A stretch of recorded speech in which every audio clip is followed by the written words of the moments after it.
Parece incrível, mas nós tivemos eleições para presidente da República há aproximadamente 3 meses e meio, e já estão antecipando a eleição de 2018. Pessoas que dizem, de forma até irresponsável, que o Brasil não está sendo presidido. O Brasil tem presidência, o Brasil tem o seu corpo de ministérios e os rumos talvez estejam errados, mas é uma questão de correção de rumos e não de você querer trocar assodadamente quem ocupa o cargo de presidente da República.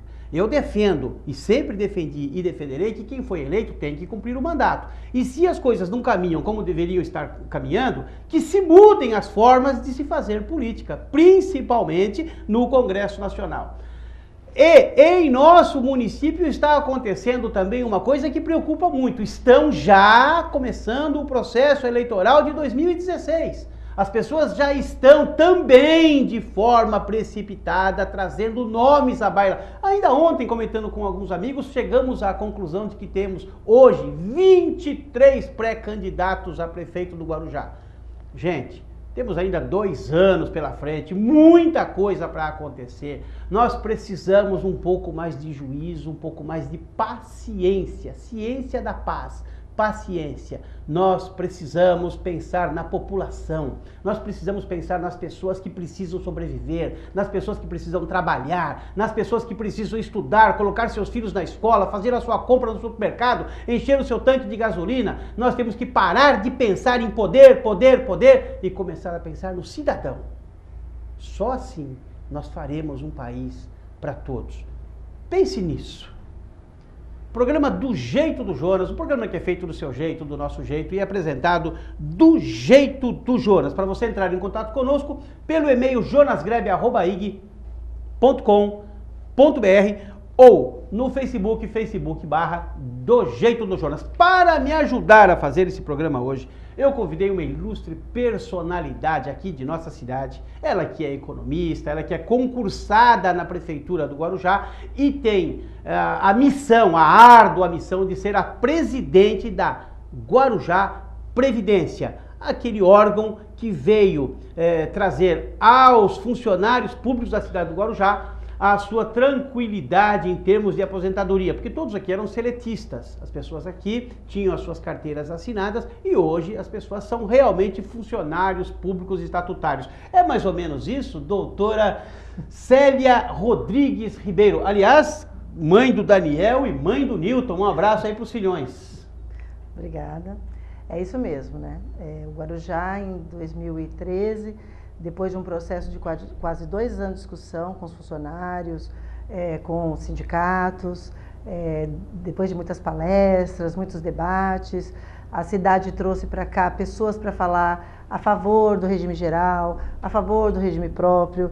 Então a gente ouviu pessoas, técnicos do Ministério da Previdência Social, a gente ouviu consultorias, né, que eram, por exemplo, a Fundação Getúlio Vargas, consultorias que tratavam, né, dessas migrações dos regimes de previdência dos municípios, e depois de um longo processo de discussão, de site, vídeos, né, palestras específicas com cada representante dos funcionários, por exemplo, fiscais, guarda, professores, quer dizer, depois de um longo debate, culminando com um plebiscito, né, nós migramos para o regime próprio de previdência social. A senhora está nesse processo desde quando? Desde o começo? Entrou depois? Desde o começo. A senhora é uma das idealizadoras disso, não? Não sou idealizadora. Na verdade, eu trabalhava na Secretaria de Administração e o secretário de Administração na época, o Sideni de Oliveira Filho.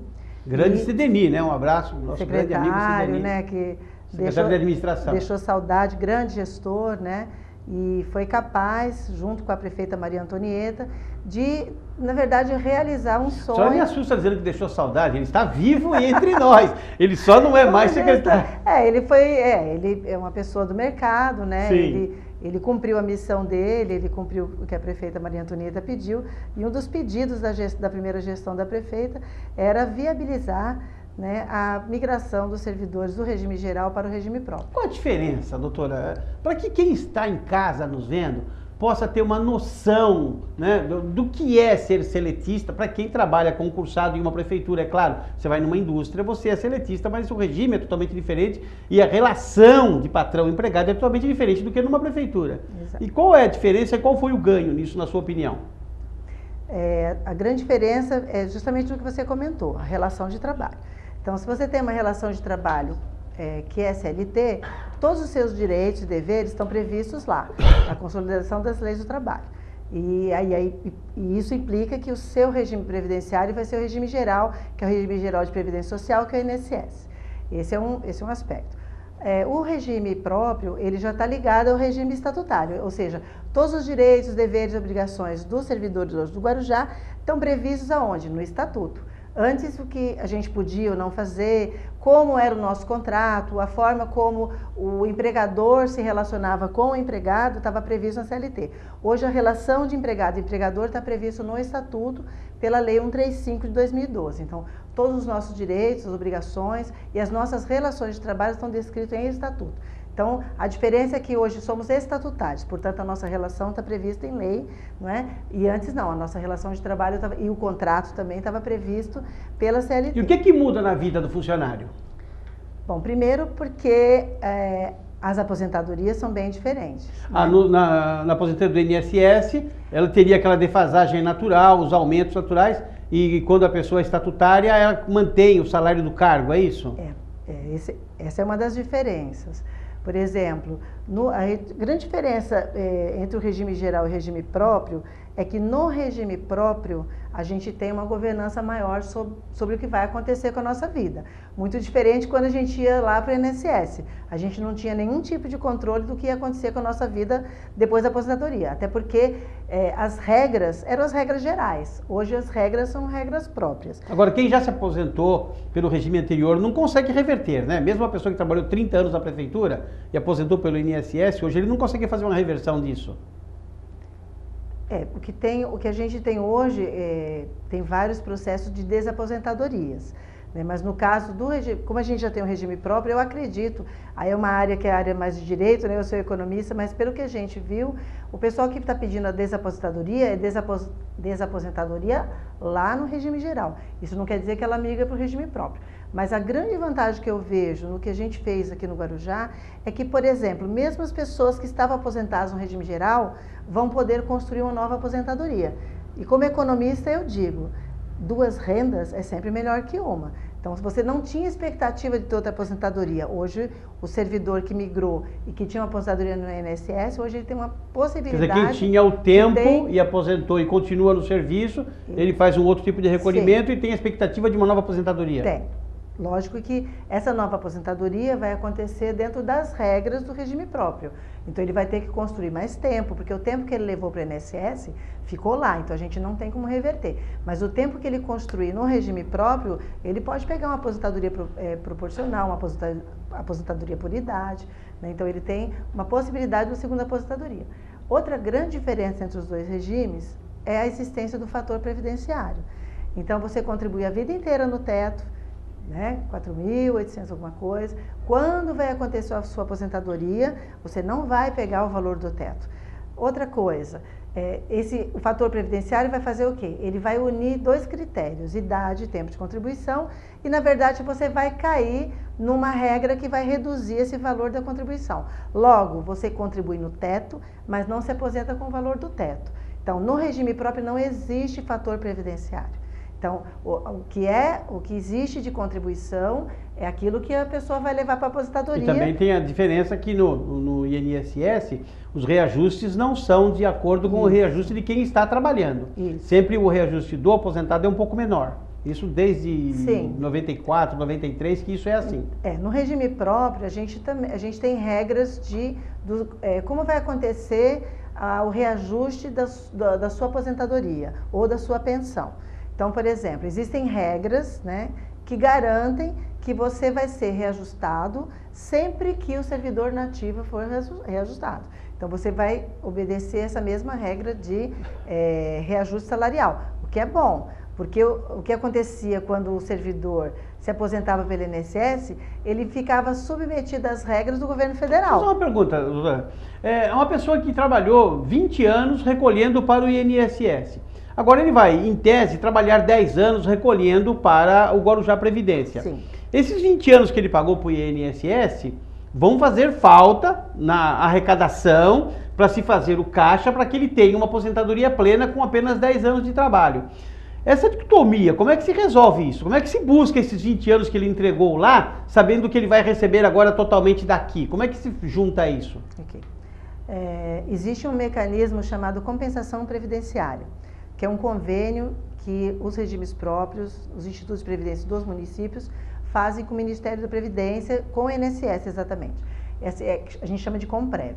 A Guarujá Previdência já tem Comprev, já tem um convênio feito com o INSS, que quando esse servidor se aposentar, ele vai, a hora que a gente estabelecer o salário dele de aposentadoria, esses 20 anos vão ser buscados, lógico que mês a mês, né? Então, todo mês a gente vai fazer a compensação previdenciária. Tá, vamos supor que ele aposente com 4 mil reais, 1.000 vem do INSS, por exemplo, 3 daqui, um exemplo, exato, grotesco, mas um exemplo. Perfeito. Eles vão entrar com uma parte da aposentadoria pelo tempo que ele arrecadou lá. Isso, exatamente. Compensação previdenciária é isso. Eu vou buscar parte da arrecadação dos 20 anos e outra parte da arrecadação dos 10 anos. Além do fato de que, se ele contribuiu e ele está enquadrado numa regra que a gente chama de regra com integralidade e paridade, mesmo que esses 20 anos, a maior parte da contribuição, ele tenha recolhido para o INSS, o regime próprio do município vai garantir para ele uma aposentadoria integral, se ele se enquadrar nas regras da integralidade. Uma questão que ficou muito no ar aqui na cidade, inclusive houve debates na Câmara Municipal, a questão da formação da diretoria da Guarujá Previdência. Como é que ficou? O que houve de modificação do início dos trabalhos, quando começou a funcionar a Guarujá Previdência, para hoje? Parece que houve alteração de lei. Como é que ficou isso tudo? Okay. A gente trabalhou durante todo o ano de 2014, aliás, desde 2013, na verdade, quando eu assumi como presidente, como gestora, né, do fundo, era um fundo especial, a gente já sabia que a gente teria que preparar a estrutura da Guarujá Previdência Fundo Especial para a estrutura da Guarujá Previdência enquanto autarquia. E é óbvio que na preparação desse processo a gente teria que prever um sistema de governança, né? A governança são as estruturas de decisão, né, da autarquia, para que ela pudesse ter longevidade, para que ela tivesse uma hierarquia que conseguisse fazer a gestão de forma eficiente e que a gente possa dar à autarquia, né, toda a estrutura técnica, né, de elaboração de regras, né, capazes de levar a autarquia por muito tempo, né? Ou seja, porque as pessoas vão se aposentar e depois outros servidores virão. Então, na verdade, a gente precisaria garantir longevidade e uma estrutura de governança que fosse minimamente estruturado do ponto de vista técnico. Porque eu sempre digo, previdência não é lugar para amador. Previdência é um lugar para pessoas técnicas, com conhecimento em estatística, com conhecimento em economia, porque é muito dinheiro que a gente acaba fazendo a gestão. Então, a grande mudança foi que a gente, na verdade, estruturou um novo sistema de governança da Previdência. Tá, ok. Nós vamos a um breve intervalo comercial. Daqui a pouquinho nós voltamos conversando aqui com a doutora Célia Rodrigues Ribeiro, da Guarujá Previdência. Voltamos já já, do jeito do Jonas.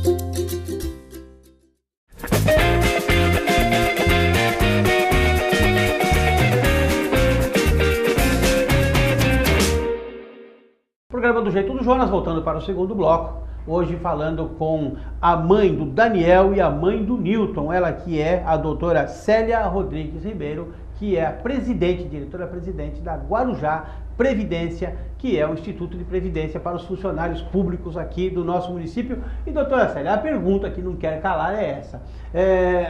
A princípio havia um regime, uma fórmula de se montar a diretoria, depois houve uma votação na Câmara Municipal para que isso fosse mudado. Como é que era, como é que ficou e como é que vai funcionar tudo isso? Uhum.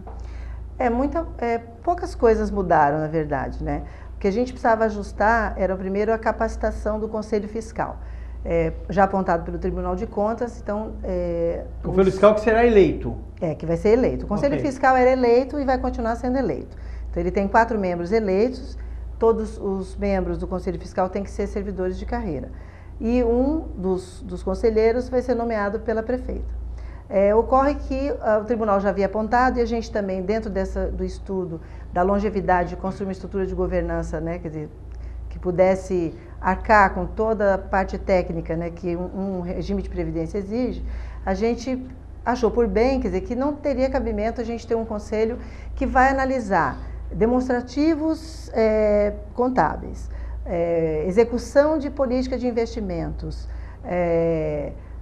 documentos de investimentos, documentos de caixa, de bancos, né, sem o devido conhecimento. Então, como é uma área de fiscalização, a gente acha que quem vai para um conselho fiscal tem que ter uma formação mínima, né, tem que ter nível superior, né, e tem que ter uma reputação ilibada. Tem que ter uma reputação ilibada também, mas isso, a reputação ilibada na eleição, quem vai garantir isso é o eleitor. Quer dizer, o eleitor, quando for votar no conselho fiscal, aliás, hoje foi publicado o edital das eleições. A partir de amanhã, os servidores já podem se inscrever para concorrer aos cargos. Mas, doutora, se não for exigido que a pessoa tenha alguns documentos para entregar, provando que ele tem a reputação ilibada, não é o eleitor que vai decidir isso, porque o eleitor, quando for feita uma campanha pedindo votos, ele vai no mais simpático, naquele que oferece mais vantagens para ele, dizer, olha, minha administração vai ser assim ou de outro jeito,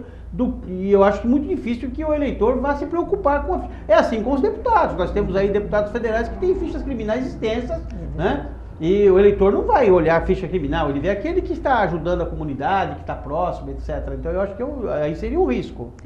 Mas a legislação da autarquia cuidou desse detalhe. Então, na verdade, tem que apresentar certidões, né, provando que não tem condenações, que não teve transitado em julgado de improbidade, né? Então a gente tem que não tenha sofrido nenhum tipo de, não tenha como fala também, transitado em julgado crimes, né? Então essas certidões o candidato vai ter que apresentar. Então o Conselho Fiscal ficou exatamente igual, continua sendo representado por servidores de carreira, só que mais qualificados. No Conselho de Administração, também continua tendo eleição e não há nenhum requisito de formação.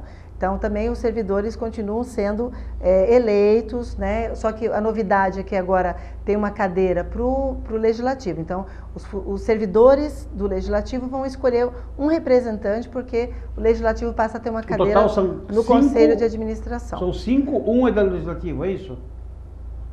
Do Conselho Administração, são 11. 11. Um é do Legislativo. E 10 do Executivo? Não, são 11 cadeiras. Isso. Uma é do Legislativo, um vai pertencer aos inativos, né, dos aposentados do Legislativo e do Executivo. 3 cadeiras são dos secretários de Administração, Finanças e Advogado-Geral do município, são cadeiras natas, que são cadeiras do governo. Um presidente nomeado que tem que obrigatoriamente ser servidor, não é? E mais 5 vagas dos servidores ativos do Executivo. Houve resistência para que fosse feito esse tipo de composição? Houve resistência? Houve gente contra? Claro. Por quê? Sempre tem, né? As pessoas têm uma visão, a gente ainda está tem muito para aprender sobre Previdência. Então, na verdade, houve uma certa resistência em relação à qualificação do Conselho Fiscal, e a gente acha que o Conselho Fiscal, como vai acompanhar as contas, e acho que isso é o mais importante para o servidor, ter pessoas capacitadas que possam analisar os investimentos, os demonstrativos, saber para onde está indo o seu dinheiro.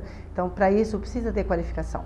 E houve resistência em relação à eleição da diretoria, porque, por exemplo, o diretor de Previdência e o diretor administrativo financeiro, também servidores de carreira, eram eleitos pelo servidor. A diferença foi que agora Serão... eles serão nomeados pelo presidente. Eu fiz uma lista indicando 3 gerentes, todos serão servidores de carreira, só que o critério agora não é mais a eleição, o critério agora também é de qualificação. A senhora fez uma lista de 3 para nomear 1? Não, eu fiz uma lista de 3 para nomear 3. Ah, para nomear 3. Então, okay. Porque em vez de diretorias, já pensando na longevidade da autarquia, a autarquia vai ter o seu quadro próprio, né? No futuro, provavelmente, esses gerentes serão da própria estrutura da autarquia, como é o INSS. O INSS é uma autarquia. Então, as gerentes do INSS, os seus médicos peritos, os seus atendentes, os técnicos previdenciários, todos são de carreira. Então, no futuro, a autarquia Guarujá Previdência também vai ter o seu quadro de carreira. Inclusive procuradores? Inclusive procuradores, para fazer os seus pareceres, né? Fazer as análises de remuneração de benefício, das aposentadorias. Então, tudo isso vai ter um quadro próprio. Então, a gente, na verdade, se antecipou. Hoje, como a gente ainda não tem um quadro próprio, porque a gente ainda não pôde fazer o concurso, mas o concurso provavelmente a gente deve estar organizando esse ano, os servidores, pela lei, também os gerentes serão servidores de carreira. Então, não há nenhum risco de ter ingerência externa, de ter gente que não faz parte do quadro de servidores, né? Então, o interesse do servidor está garantido. Não só o interesse do servidor está garantido, mas ele está garantido de uma forma mais qualificada. Porque essas pessoas, elas vêm no sentido de, primeira coisa, um gerente de previdência com formação na área de direito para poder entender toda a complexidade de uma concessão de um benefício, de uma pensão, de uma aposentadoria. O gerente administrativo financeiro, ele vem com um conhecimento para estruturar uma controladoria interna, para fazer a estruturação da área de orçamento, né? Fazer uma boa previsão orçamentária para a Previdência. Né? E, por fim, o gerente administrativo para montar toda a parte do funcionário da Previdência, de cuidar dos pagamentos, fazer folha de pagamento, fazer todo o atendimento dos serviços gerais, como limpeza, né? Quer dizer, toda aquela estrutura que qualquer instituição precisa. Isso vai se formar uma bola, né? O dinheiro vai entrar, os funcionários vão ser descontados em folha. Então é uma coisa que, obviamente, vai ter um caixa muito alto num curto espaço de tempo. A pergunta que eu faço é o seguinte: não existe o risco de repente, alguém inescrupuloso inventar aí um tipo de subterfúgio para desviar dinheiro disso, já que nós teremos... Porque no começo, eu entendo, com a minha experiência, com a minha vivência, com o meu cabelo branco, que qualquer empresa se sedimenta com 10 anos. Até 10 anos ela é embrionária. Passou de 10 anos, ela vai ter firmeza e caixa. Daqui a 10, 11, 12 anos, não há o risco de que crie-se um mecanismo para se desviar isso, como se faz hoje no Brasil, em tudo quanto é segmento? Na verdade... Existem hoje dispositivos para se combater isso? A sua preocupação é muito pertinente, né? Porque, na verdade, a gente tem um histórico de regimes previdenciários de municípios que quebraram. E a Georgina, né, não me deixa mentir quanto ao INSS, né? Quebraram e tiveram problemas. Eu posso afirmar que hoje a legislação que norteia a gestão do regime próprio, elas são muito mais cuidadosas. Então, por exemplo, os investimentos, tudo que a gente pode investir ou não, está previsto numa resolução do Banco Central 3.922. As regras da gestão previdenciária na Lei 9717. Então, hoje proíbe, por exemplo, você fala assim, se o dinheiro cair dentro do caixa, do fundo da Previdência, alguém pode ir lá e tirar para outra finalidade? Não. Né? A gente sempre brinca, é como se fosse uma caixa com 2 torneirinhas. A hora que o dinheiro das contribuições patronal e do servidor cai nessa caixa, só tem 2 torneirinhas. Uma torneirinha é para pagar aposentadorias e benefícios previdenciários, auxílio-doença, né, salário e maternidade. A outra torneirinha é para pagar as despesas mínimas, que também está prevista em lei, que é a taxa de administração, que tem uma lei específica dizendo o que pode ser gasto com essa taxa. Não tem mais nenhuma outra torneira. Nós tivemos recentemente no Brasil um escândalo muito grande envolvendo diversas prefeituras, desse Fael que tinha um escritório lá em Brasília, andava com uma Ferrari, último tipo, enfim, e tem aquela moça loira que, graças a Deus, eu não vou me lembrar o nome dela, que era a musa da corrupção. No domingo ela estava dando uma entrevista, no programa do Roberto Cabrini, numa rede aberta de televisão. Não se corre o risco de se criar investimentos que não sejam muito idôneos? Existem mecanismos também para isso? Sem ser chato, mas preocupado com o dinheiro que é de todos. Na verdade, o que a gente tem buscado, né, na Guarujá Previdência e também em outros institutos porque a gente conhece bem, é que existam vários mecanismos de decisão dos investimentos. Então, por exemplo, a Guarujá Previdência tem um comitê de investimentos que faz atas, que são auditadas pelo Tribunal de Contas, são auditadas pelo Ministério da Previdência. Mês a mês nós publicamos todos os fundos de investimento, estão lá no nosso site. Isso é publicado na ata do Conselho Fiscal. Todo mundo sabe onde está o nosso dinheiro. Então, por exemplo, é óbvio que pode existir, sempre houve gente mal intencionada no sistema financeiro. Alguém tentando vai ter. A gente vê a crise de 29, né? Por exemplo, quem oferecia fundos mirabolantes para ganhos muito fáceis, né? Eram pessoas. Batista agora faz o quê? Eram pessoas de renome, exatamente, pessoas muito respeitadas. Isso acontece, ninguém está livre disso.